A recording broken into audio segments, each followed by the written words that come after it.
So the Boruto manga recently rocked the Naruto and Boruto fandom with the reveal of who's under the mask of Kashin Koji. Finding out about him being a Jiraiya clone has had everybody going crazy. Also finding out about Ishiki Otsutsuki, his new Oculus power, and so many other aspects. But it's definitely making a lot of people wonder, okay, well, where is the story going to go? Because we cannot forget, we always have to keep emphasizing until we reach the pivotal point of what the beginning of the Boruto series kind of foreshadowed, and that's that seemingly Naruto and Sasuke are not around, whether it be that they are dead, sealed away, stuck in another dimension. Something has to happen to them in order for them to be out of the picture to kind of make things make sense, and also kind of lead into that destined future that was shown in the first episode of Boruto. But definitely a lot to talk about with this one. For starters,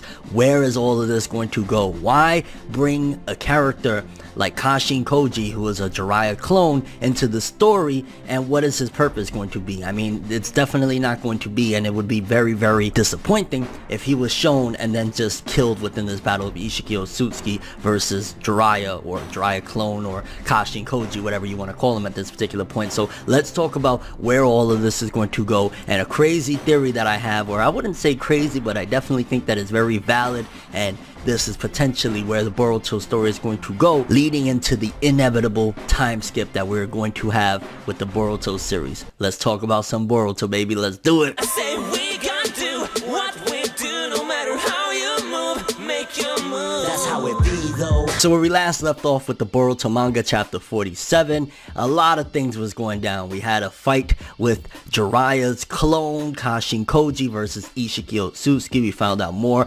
He's been buffed up with power beyond belief, which definitely leads a lot of things like I talked about in my last review. For starters, one of the things is that Kawaki has lost his mark, his karma mark. So he right now, it's either dormant within him, because at the end of the day, you got to think Amado, the person that knows all of this stuff, he knows to a certain limit, right? Because he hasn't defeated an Otsutsuki himself. He's basing a lot of things off of hypothesis and scientific data that he's probably collected from Jigen, aka Ishiki Otsutsuki, throughout the years that he's been around him. So him saying that the karma mark has completely left Kawaki is, for the most part, a very educated guess, but not necessarily completely factual. It could very well be that Kawaki's mark is stuck within him and has to take a long time in order to come back out. It could still be somewhere deep within him, kind of a recessive trait at this particular point that'll slowly return. And also, as I've said before as well, it seems as though the Boruto series has mirrored a lot of Naruto Part 1. If you look at where Naruto Part 1 ended, with Orochimaru being after Sasuke, trying to take his body and essentially having to settle for another host for the time being because he ran out of time and his body was decaying. Similar thing happened with Ishiki Otsutsuki. He had to take on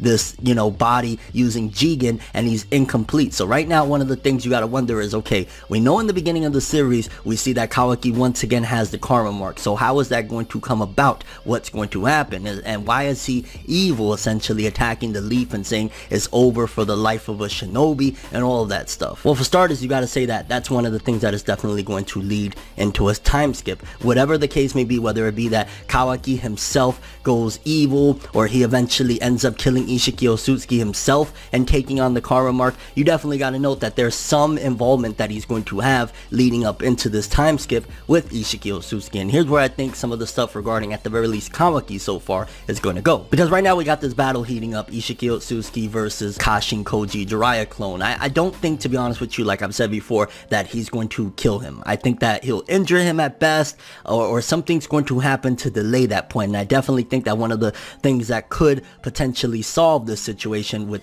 leaving and allowing Kashin Koji, which he's been introduced into the story, it would be a little bit ridiculous, to be honest with you, to put all of this emphasis, not even show Naruto that, hey, your sensei is kind of back in a weird way. Not really, but he is. So he's going to survive somehow. Again, I theorize that I believe Orochimaru is going to show up, because what better scientist and what better person to show up, on top of that, the regret seat we've seen he had at the end of Naruto, than to, I need to save my friend. Even though this is not technically my friend, he's still somewhat connected. So possibly Orochimaru showing up taking Jiraiya with him and then going to an untraceable lair. But at this particular point as well, I doubt Ishiki Otsutsuki, aside from being angry that, you know, his plans were thwarted thanks to the betrayal of Amado and Kashin Koji, I don't think that really that's going to be his primary focus right now. I think one of the biggest things he's probably going to go after is, okay, I need to salvage and get Kawaki back, because now he's going to have to wait a certain amount of time in order to body hop, because even if, let's just say, whether he gives the karma mark again to Kawaki or it's recessive and it needs to grow back out, it's going to take time, which will probably lead again into a time skip, once again mirroring what happened at the end of Naruto Part 1, where Orochimaru needed to wait a while and also train Sasuke into basically, you know, giving enough time for him to take his body at some given point. And honestly, if he's not going to go after Kashin Koji is going to escape somehow, some way, his next target is going to be the Hokage's office, Naruto and Sasuke. And we know that he's whipped them down once before, and now that he's somewhat closer to his perfect form, he's going to be able to probably give them a nice beating. I mean, they just recovered recently as well from the ass whipping they took from Ishiki Otsutsuki. And I could definitely see him showing up in the Hokage's office, Kawaki saying whether it be that, you know, they can't defeat him or they're having trouble, or he does something immediately, because if they had trouble with him when he was in the imperfect, you know, like using Jigen's body, but he didn't completely use it to resurrect himself, they're probably not going to stand a chance against a somewhat complete version of Ishiki Otsutsuki. So he's probably going to make light work of them, possibly seal one of them away, do something along the lines of that to give them trouble. And I could see Kawaki, due to the bond he's created with Naruto, deciding, you know what,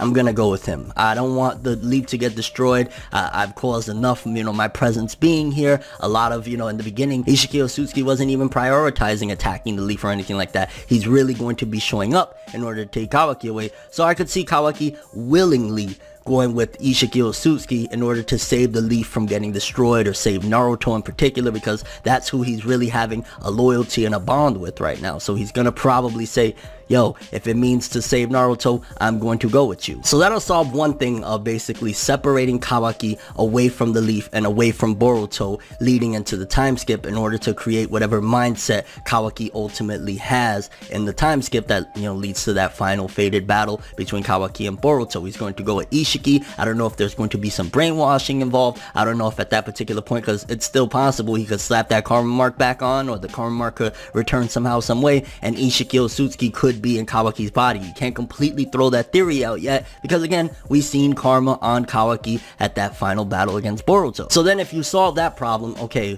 well, if Kawaki is going to be sent away, and also there's still that whole wording that he had at the beginning of the story, I'm going to send you, talking to Boruto, the way of the seventh, well, what happens to Naruto? There's still the possibility, although it's starting to look less likely, that Naruto and or Sasuke could be killed, which again, it's looking less likely. The thing about it is if Naruto is dropped in a different dimension, or if he's sealed off some way, Sasuke's always going to use his Oculus power to kind of jump dimensions and find him or whatever. So if Naruto is alive and he's just in a different dimension, maybe Ishiki Otsutsuki drops him in a desert wasteland, that, like, you know, when Kaguya was able to do that to them in, you know, the Naruto manga, maybe he's going to do something along the lines of that to Naruto. But again, if he was to do that, Sasuke would be able to find him always. So the one that really, and even Ishiki said it, he was the true problem that needs to be addressed, is Sasuke. So if anybody is going to die, I could possibly see it being Sasuke, as much as I would not want that at all. But it could potentially be Sasuke, or the one that could be sealed away. Something could happen,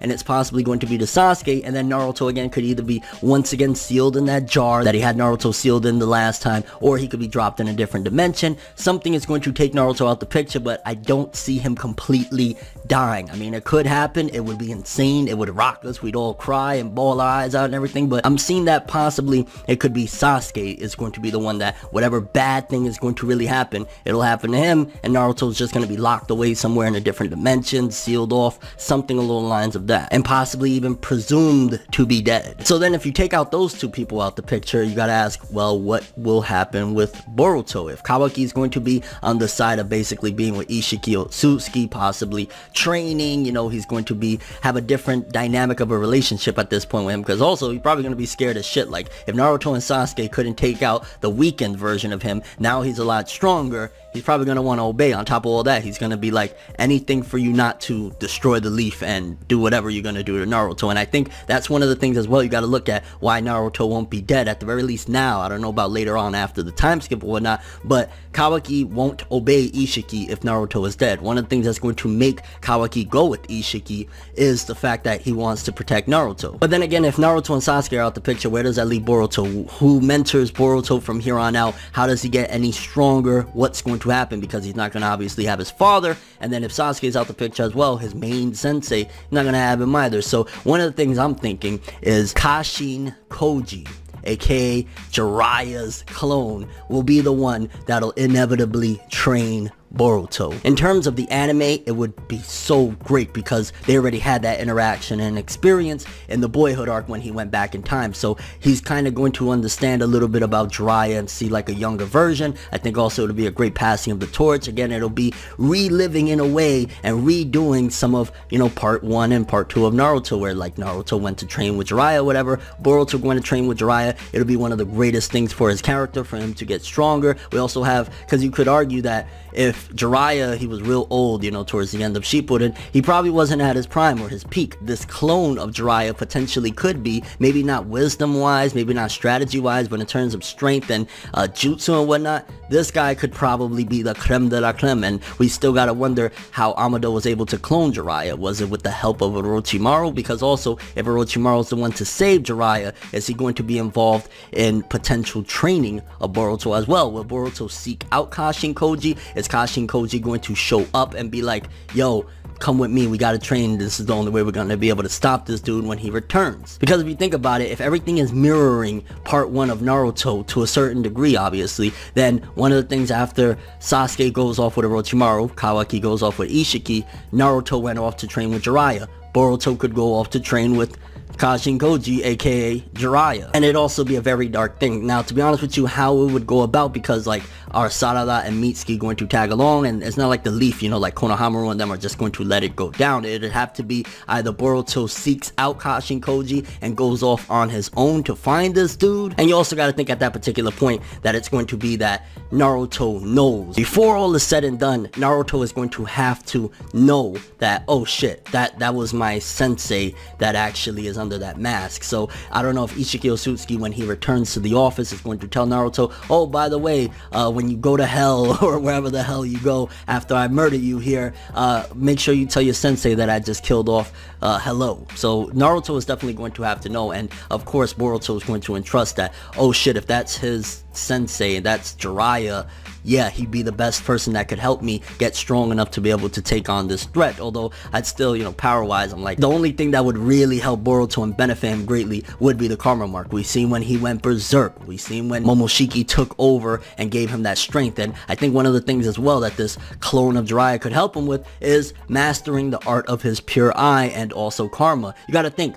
one of the things that could help Boruto really understand karma would be Kashin Koji. I mean, he's been around between Amado and being around the Kara group all this time and understanding G, and as much as they studied him or whatever, he would know a lot about karma, so he'd be able to help Boruto kind of manifest the best that he could out of that strength to be able to put up a good fight against Ishiki Otsutsuki. And if Orochimaru is involved as well, because I'm kind of wondering, okay, if Boruto, let's just say, goes off to train, possibly goes to the Toad village and all that stuff to train with Kashin Koji, there's a possibility Mitsuki and Sarada could go off with Orochimaru to train, because you gotta wonder, well, where would Sarada go off to? I mean, there's a possibility Sarada could once again seek out Tsunade, similar to what her mother did, because, you know, if we're going into a part 2, I think that's where a lot of the characters from the olden days that kind of haven't been that relevant in this manga could play a very good part of being reintroduced, like a Kakashi, a Tsunade. Like, there's a possibility maybe Mitsuki goes back to train with his father or to get some sort of enhancements,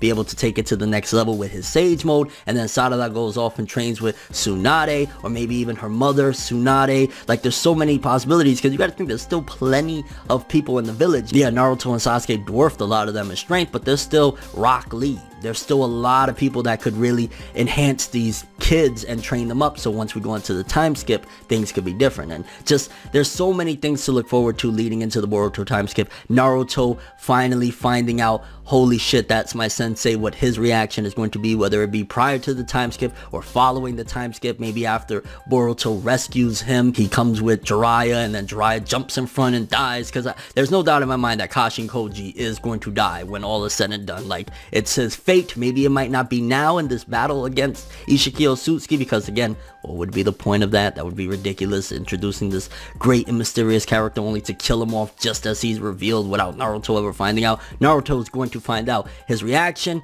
of course, is going to be sad, and I think he would definitely, without a shadow of a doubt, give his blessing, like, yo, sensei, you train my son. Or even tell Boruto once he finds out that that's a sensei, maybe before he gets teleported out of there, go find Jiraiya, go train with him. He's the one that's going to help you. So a lot to look forward to leading into the time skip of Boruto. I'm curious what you guys think about all this, though. How do you think this is all going to play out? Do you think that Boruto, within the time skip leading into it, is going to train with Kashin Koji? Do you think that he's going to survive the battle against Ishiki Otsutsuki? Who do you think is going to save him, or how is he going to be saved? Is it going to be Orochimaru?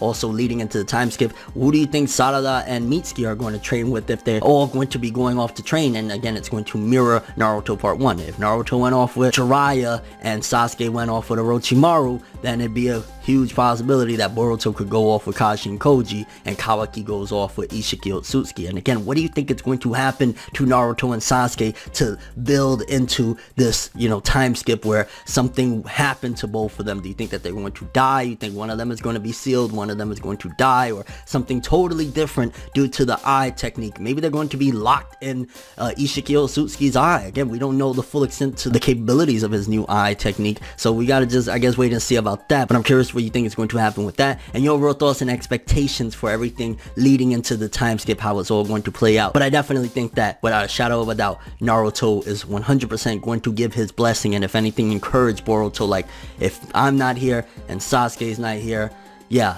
if Kashin Koji is indeed my sensei, he's the one that could help you. But that's all I have for this one. Thanks for watching. Hope you enjoyed. If you liked anything I had to say or enjoyed the video, drop me a like. I'd greatly appreciate it. And if you want more from me, make sure to subscribe. Follow me on Twitter, Instagram. Hit that bell to get all notifications. And if you want to follow any of my other social media, links are in the description below. I'm ForneverWorld, and as always, people, have an awesome day. And remember the golden rule: anime and manga for life, boy. Have an awesome day. Peace in. And Boruto manga, man, for a monthly, it feels like we reliving them Naruto days, and I'm loving it. Everything good always comes to an end. If you stab me in my back, we can never make amends. Trying to move to acceptance, hard to accept it. Mistakes like mirrors, gotta reflect it. I don't wanna fucking leave, but I gotta leave. Leave the maybes to the crazies. Maybe one day there I go, admitting something in a subtle way. No more copies, leave without a trace.